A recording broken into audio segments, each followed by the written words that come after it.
नमस्कार दोस्तों, आज के इस वीडियो में हम बात करने वाले हैं भूगोल के एक ऐसे टॉपिक के बारे में जिसमें हम बात करेंगे भूगोल को। क्योंकि मैंने बताया था कि मैं आगे आने वाले समय यूनिट वाइज ज्योग्राफी की बात करूंगा, जिसके अंतर्गत जो ज्योग्राफी में बहुत सारे ऐसे टॉपिक रहेंगे जिनकी हम बात करेंगे यूनिट वाइज, जियोमॉर्फोलॉजी, ओशिनोग्राफी या बायो ज्योग्राफी, जो भी अर्बन ज्योग्राफी, क्लाइमेटोलॉजी, सबके बारे में हम चर्चा करेंगे।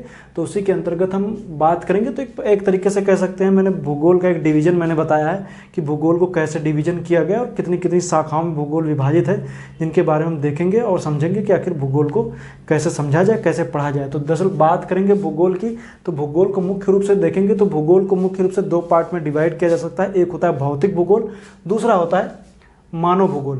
भौतिक भूगोल मतलब भौतिक तत्वों पर आधारित भूगोल, जिस तरीके से कह सकते हैं कि जैसे स्थल मंडल, जल मंडल, वायुमंडल, उनके बारे में हम पढ़ेंगे तो उसको फिजिकल ज्योग्राफी या भौतिक भूगोल बोला जाता है। दूसरा होता है मानव निर्मित भूगोल, मतलब मानवीय तत्वों पर आधारित, उसमें मानव क्या करे, उसमें कोई मानव के द्वारा निर्मित हो या मानव के द्वारा संशोधित हो, उसमें कुछ थोड़ा बहुत संशोधित किया गया हो, उसको बोला जाता है मानव भूगोल। मानवीय क्रियाकलापों पर आधारित भूगोल होता है जिसको हम लोग ह्यूमन ज्योग्राफी या मानव भूगोल, या इसको कभी कभी सांस्कृतिक भूगोल भी बोल दिया जाता है, लेकिन इसको भी हम इतिहास में बताएंगे भूगोल के। उसमें हम बात करेंगे कि आखिर इस पे मानव भूगोल को सांस्कृतिक भूगोल के अंदर रखा जाए कि सांस्कृतिक भूगोल को मानव भूगोल के अंदर रखा जाए, इसके बारे में आगे बात करें। लेकिन मुख्य रूप से अब मानव भूगोल को याद रखिएगा।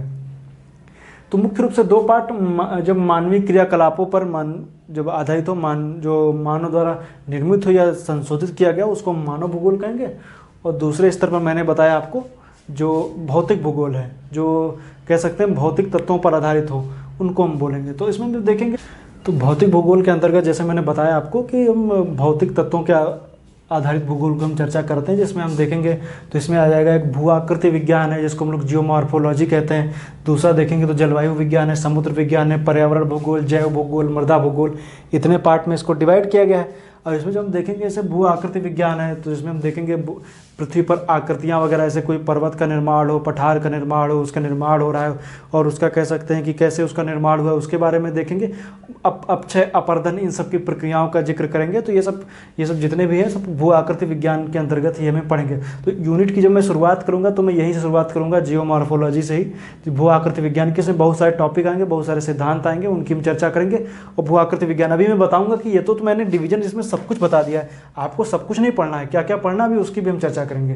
तो ये जियोमॉर्फोलॉजी के बारे में जब देखेंगे तो इसमें बहुत सारे सिद्धांत वगैरह आएंगे। दूसरा क्लाइमेटोलॉजी है, जिसके अंतर्गत हम जलवायु विज्ञान के अंतर्गत हम जलवायु विज्ञान से रिलेटेड जैसे बहुत सारे इसमें जैसे कोपेन का होगा, टिवार्था का हो गया, थानथवेट का हो गया, जलवायु के जो उनके सिद्धांत हैं उनके बारे में पढ़ेंगे। तो उनके जो वर्गीकरण उन्होंने किया उसके बारे में देखेंगे, और जलवायु के जो तत्व हैं उनके बारे में देखेंगे। तापमान कैसे बढ़ रहा है, कैसे घट रहा है, वर्षा कैसे हो रही, क्या कैसे, वो सब के बारे में, जलवायु से रिलेटेड सब कुछ इसमें, जलवायु परिवर्तन के बारे में भी हम इसमें देख लेंगे। और एक टॉपिक है अर्बन क्लाइमेट, जो वैसे तो इसको हम अर्बन ज्योग्राफी में भी पढ़ते हैं और इसमें भी पढ़ते हैं, वो कॉमन टॉपिक है, उसके बारे में भी हम इसमें इसको चर्चा करेंगे जलवायु विज्ञान में।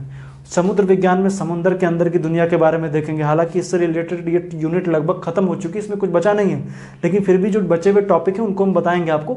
ओशिनोग्राफी का टॉपिक आपको प्लेलिस्ट में ओशिनोग्राफी नाम से समुद्र विज्ञान में ये मिल जाएगी, आप उसमें जा करके ये टॉपिक देख लीजिएगा तो आपको अच्छे समझ में आ जाएगा ओशिनोग्राफी।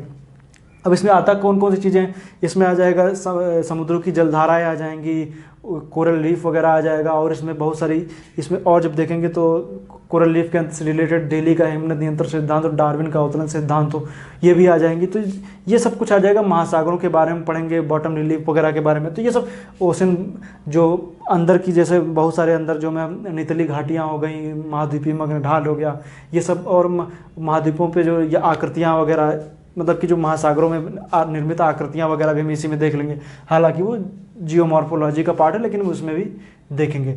पर्यावरण भूगोल में इन्वायरमेंटल ज्योग्राफी, इन्वायरमेंट ही है और उसमें कुछ है नहीं, पर्यावरण से रिलेटेड जो रहती वो पर्यावरण तो मैंने बता दिया, आप जाकर के प्लेलिस्ट देख लीजिए, पर्यावरण आपको मिल जाएगा। तो ये वाला भी आपका सेक्शन कंप्लीट है। जैव भूगोल को दरअसल डिवाइड करें तो पादप भूगोल और जंतु भूगोल में डिवाइड कर सकते हैं। इसमें मृदा के बारे में भी हम लोग पढ़ते हैं, तो मृदा वगैरह भी इसमें आ जाती है, जैव भूगोल, और यही सब इसमें आता है। बाकी इसका इससे रिलेटेड थोड़ा पर्यावरण से रिलेटेड ये दोनों टॉपिक हो जाते हैं, आप लोग इसको इसमें कंबाइन करके इसमें पढ़ सकते हैं। सॉइल ज्योग्राफी भी उसी में, सॉइल प्रोफाइल के बारे में ये सब चीज़ें आप पढ़ते हैं, और भूगोल मैंने इन सब के बारे में मैंने आपको बता भी रखा है, तो आप लोग उसमें देख लीजिएगा।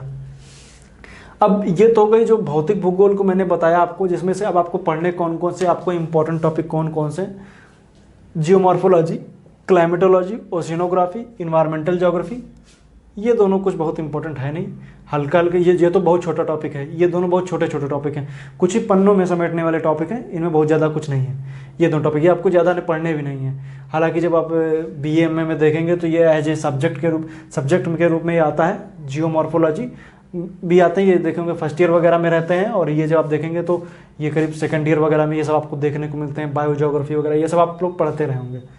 तो ये तो हो गई बातें जो मैंने बताया आपको।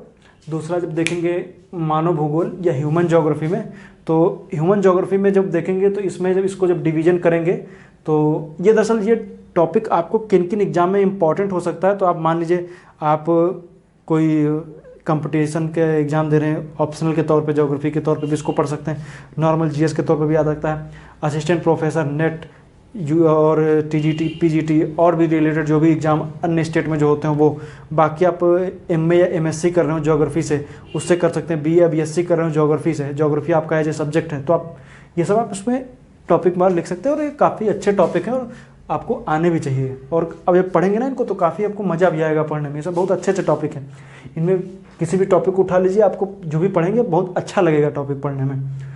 मानव भूगोल में मैंने बताया कि मानव के द्वारा निर्मित या संशोधित किया हुआ भूगोल के अंतर्गत इसमें हम देखेंगे। अब इसमें हर टॉपिक में देखेंगे तो आपको मानवीय क्रियाकलाप आपको देखने को मिलेगा, चाहे वो आर्थिक भूगोल हो, इकोनॉमिक ज्योग्राफी की प्रकृति की तो देना नहीं, आर्थिक भूगोल है ना, मानव के द्वारा निर्मित या संशोधित है, उसको हम लोग क्या बोलते हैं, इकोनॉमिक ज्योग्राफी को जब देखते हैं तो इसमें 3 तरीके की आती है, कृषि भूगोल, परिवहन भूगोल, औद्योगिक भूगोल। एग्रीकल्चर ज्योग्राफी भी आर्थिक भूगोल का पार्ट है, ट्रांसपोर्ट ज्योग्राफी भी आर्थिक भूगोल का पार्ट है, औद्योगिक भूगोल, इंडस्ट्रियल ज्योग्राफी भी इसी का पार्ट है। तो इनको 3 पार्ट में हम लोग पढ़ते हैं, agriculture geography, transport geography, industrial geography. तो एग्रीकल्चर ज्योग्राफी के बारे में अच्छे से पढ़ना रहेगा, एग्रीकल्चर ज्योग्राफी को हम अच्छे से पढ़ेंगे इसमें। और वैश्विक स्तर पर देखेंगे कौन कौन सी कृषि की कह सकते हैं कि प्रणालियाँ प्रचलन में है, कृषि से रिलेटेड बहुत सारी चीज़ें हम आपको बताएंगे। काफ़ी इंटरेस्टिंग टॉपिक रहने वाला है एग्रीकल्चर जियोग्राफी, इसके बारे में आपको बताएंगे। और इससे रिलेटेड आपको ऐसे ऐसे टॉपिक बताएंगे कि दुनिया भर में खेती का पैटर्न क्या है, कैसे कैसे कहाँ पर कौन कौन सी खेती किस तरीके से की जाती है, वर्षा की मात्रा क्या रहती है, कैसे कैसे सब कुछ आपको एग्रीकल्चर जियोग्राफी के अंतर्गत बता देंगे। तो आप लोग इसको देखिए, कैसे कैसे वनस्पतियाँ वगैरह भी इसी में हम कवर कर देंगे एग्रीकल्चर जियोग्राफी में। और परिवहन भूगोल में ट्रांसपोर्ट ज्योग्राफी तो आप जान ही रहे हैं, उसको तो बताने ऐसा तो कुछ उसमें है नहीं। ट्रांसपोर्ट ज्योग्राफी के बारे में आपको बताएंगे कि ट्रांसपोर्ट सिस्टम कैसा है इंडिया में, विश्व में, भारत में देखेंगे तो जल परिवहन, वायु परिवहन और सड़क परिवहन वगैरह के बारे में भी चर्चा कर देंगे। तो परिवहन भूगोल के अंतर्गत ये सेक्शन आ जाएगा जिसको ट्रांसपोर्ट ज्योग्राफी के अंतर्गत रखेंगे। इंडस्ट्रियल ज्योग्राफी में देखेंगे, भारत के संदर्भ में देखें तो जैसे आप छत्तीसगढ़ के आसपास का एरिया लेते हैं उसको आप देख सकते हैं, लेकिन मैं इसमें इससे रिलेटेड आपको कॉन्सेप्ट बताऊंगा और इससे रिलेटेड आपको बहुत से जो सिद्धांत दिए गए उनको बताऊंगा। आप उन सिद्धांतों को भारत के संदर्भ में या किसी भी देश के संदर्भ में आप कहीं पे अप्लाई करके देख सकते हैं, तो वो सेक्शन में बताऊंगा। तो इंडस्ट्रियल ज्योग्राफी के अंतर्गत वो सेक्शन आ जाएगा। तो दुनिया भर में कौन कौन से उद्योग कहाँ पर हो रहे हैं, जैसे कौन कौन सी, जैसे कागज़ का उद्योग है उसका जो उद्योगों की स्थापना होती है वो कच्चे माल के पास में होती है या दूर होती है। सूती वस्त्र उद्योग है तो उसकी स्थापना कहाँ पर की जा सकती है, भार हरासी उद्योग कौन से हैं, इनके बारे में हम किस में देखेंगे, औद्योगिक भूगोल के अंतर्गत देखेंगे। बहुत सारी इंडस्ट्री की चर्चा करेंगे। इसके बाद आएगा राजनीतिक भूगोल, पॉलिटिकल जियोग्राफी। इसके अंतर्गत हम वैश्विक स्तर पर राजनीति की, जैसे मैकेंडर का सिद्धांत वगैरह हो गया, इनके बारे में चर्चा करेंगे। और भी इसमें बहुत सारे जो वैश्विक स्तर पर जो घटनाएं हो रही हैं उनकी चर्चा करेंगे। उसमें जो राजनीति का जो दखल अंदाजी भी रहती है उसके बारे में चर्चा करेंगे। तो एक तरीके कह सकते हैं पॉलिटिकल जियोग्राफी के अंतर्गत चर्चा करने वाले हैं उसके बारे में। इसमें बहुत सारे रिमलैंड सिद्धांत आएगा, बहुत सारे इसमें सिद्धांत वगैरह आएंगे इसमें। सांस्कृतिक भूगोल, कल्चरल ज्योग्राफी की दुनिया भर में फैले हुए कल्चर के बारे में हम देखेंगे कि कौन कौन से कल्चर कहाँ कहाँ पर कैसे फैले हुए हैं, कौन कौन सी सभ्यताएं पनपी हैं, कौन कौन से, उनके बारे में हम चर्चा करेंगे। तो कल्चरल ज्योग्राफी के अंतर्गत वो सेक्शन रहेगा, आप लोग इसको ध्यान से पढ़िएगा। कल्चरल ज्योग्राफी, इसमें हम दरअसल दुनिया भर में जो बहुत सी जो जनजातियाँ रहती हैं उनके कल्चर के बारे में भी आपको बताएंगे। जैसे सेमांग हो गया और भी होटेंटॉट हो गए या मान लीजिए कोई भी बुशमैन हो गए या जो भी हो गए, उनके बारे में भी हम आपको चर्चा करेंगे। तो आपको उसके अच्छे से वो भी आपको समझ में आ जाएगा। तो वो भी इंपॉर्टेंट सेक्शन रहने वाला, आप लोग उसको भी ध्यान से देखिएगा। अब इसके बाद हम चर्चा करेंगे तो सांस्कृतिक भूगोल की तो मैंने बात बता दी, भारत के संदर्भ में भी संस्कृति की चर्चा करेंगे, सभ्यताओं की चर्चा होगी, मिस्र की सभ्यता की बात करेंगे, सबके बारे में चर्चा करेंगे। हालांकि वो इतिहास का पार्ट है लेकिन फिर भी सांस्कृतिक भूगोल के विकास की भी चर्चा करेंगे कि आखिर सांस्कृतिक भूगोल का विकास कैसे हुआ है।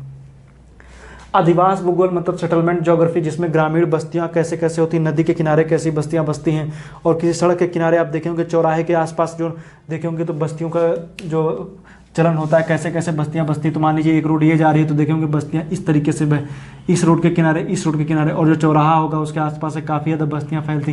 तो इसको पैटर्न को क्या बोलेंगे, अरे ये पैटर्न है, कैसा पैटर्न, या कोई नदी बह रही उसके आसपास की बस्तियां आपको देखने को मिलती हैं, तो उसको भी हम बात करेंगे अधिवास भूगोल या सेटलमेंट ज्योग्राफी में। जब उसके संदर्भ में हम जब गाँव के संदर्भ में पढ़ेंगे तो उसको ग्रामीण अधिवास भूगोल कहेंगे, और जब नगर के संदर्भ में कहेंगे तो इसमें नगर के संदर्भ में नगरों के कैसे नगरों का विकास हुआ है, नगरों के छोटा नगर, बड़ा नगर, और नगरों में कुरीतियाँ कौन कौन सी फैली हुई, नगरों की समस्याएं क्या क्या हैं, नगरीय अपराध की चर्चा करेंगे, नगरीय क्लाइमेट की चर्चा करेंगे। सब कुछ इसके अंतर्गत हम आपको नगर और जो बड़े बड़े जो नगर स्थापित हुए उनके बारे में इससे रिलेटेड सिद्धांत भी देखेंगे, क्रिस्टालर का सिद्धांत हो या और भी सिद्धांत हो उनके बारे में हम चर्चा करेंगे। तो ये सब इसमें काफ़ी ज़्यादा ये इंपॉर्टेंट सेक्शन रहने वाला है। ये आपको ज्योग्राफी के अंतर्गत इसको आपको बहुत अच्छे से पढ़ना रहेगा। नगरीय भूगोल, सामाजिक भूगोल, सोशल ज्योग्राफी, जनसंख्या भूगोल, सामाजिक भूगोल के अंतर्गत हम देखेंगे सामाजिक भूगोल में कौन कौन सी नीतियाँ कुरीतियाँ जो आप पढ़ते हैं उनके बारे में देखना है। और बाकी सामाजिक भूगोल में ये इसको आपको नहीं पढ़ना है। जनसंख्या भूगोल में जनसंख्या के बारे में देखना रहता है कि कौन कौन सी जनसंख्या के बारे में, कहाँ पे जनसंख्या से पढ़ते नहीं पॉपुलेशन, वही ये सब पढ़ना रहेगा, उससे रिलेटेड कुछ सिद्धांत रहेंगे। ये तो हो गई एक बेसिक इंट्रोडक्शन हो गया जो मैंने बताया आपको, लेकिन इसमें पढ़ना आपको क्या क्या है ऊपर मैंने बता दिया था। भू आकृति विज्ञान, जलवायु विज्ञान, समुद्र विज्ञान, पर्यावरण भूगोल, जैव भूगोल। इसमें आपको पढ़ना रहेगा कृषि भूगोल देखना है, परिवहन भूगोल देखना है, औद्योगिक भूगोल, ग्रामीण नगरीय भूगोल, और सांस्कृतिक भूगोल थोड़ा सेक्शन देखना रहेगा। लेकिन इसमें से मोस्ट इंपॉर्टेंट जो है शुरुआत की 3 है, ये भू आकृति विज्ञान, जलवायु विज्ञान, समुद्र विज्ञान। पर्यावरण को तो आप जान ही रहे हैं, उसके बारे में नहीं बताएंगे। बाकी और एक जो नगरीय भूगोल है और एक ग्रामीण अधिवास भूगोल, ये मोस्ट इंपॉर्टेंट है, अच्छे से आपको पढ़ना रहेगा। तो आप लोग इसको अच्छे से पढ़िएगा। मैं अब शुरुआत जो करेंगे वो मैं शुरुआत करूँगा यहाँ से, भू आकृति विज्ञान से मैं शुरुआत करूँगा, जो मैं बताऊँगा क्या क्या कौन कौन सी सबसे पहले सेक्शन में डिवाइड करेंगे क्या क्या पढ़ना। देखिए किताबों में तो बहुत कुछ दिया रहता है, एक तरफ सब कुछ तो खत्म नहीं किया जा सकता, क्योंकि एक ही खत्म करेंगे तो भू आकृति विज्ञान बताने में 1 साल लग जाएगा। इसलिए जो इंपॉर्टेंट सेक्शन होंगे परीक्षा की दृष्टि से इंपॉर्टेंट होंगे, और वही सेक्शन जो आप किताबों में नहीं समझ पा रहे हैं उनको लेकर के आएंगे ताकि आपको उनको अच्छे समझ सकें। तो जियोमॉर्फोलॉजी भू आकृति विज्ञान से शुरुआत करेंगे, फिर क्लाइमेटोलॉजी, ओशिनोग्राफी कंप्लीट ही मैंने करा दिया है, पर्यावरण भूगोल पे कुछ चर्चा कर लेंगे, जैव भूगोल की भी चर्चा करेंगे। तो इन सब की बात करेंगे। नेक्स्ट टॉपिक जो मैं लेकर के आऊँगा जियोमॉर्फोलॉजी है। आप ये चार्ट बना लेंगे, और इस जब मैं जो भी मैं सीरीज चलाऊंगा, जो मैं बात करूंगा, तो चार्ट को अपने दिमाग में रखिएगा, एक सीक्वेंस से चलाऊंगा, तो आप लोग ये चार्ट आपके दिमाग में जरूर होना चाहिए। तो उम्मीद करता हूँ वीडियो अच्छा लगा होगा। मिलेंगे नेक्स्ट वीडियो में जब हम बात करेंगे जियोमॉर्फोलॉजी की। तो आज के लिए इतना ही। वीडियो देखने के लिए आपका बहुत बहुत धन्यवाद।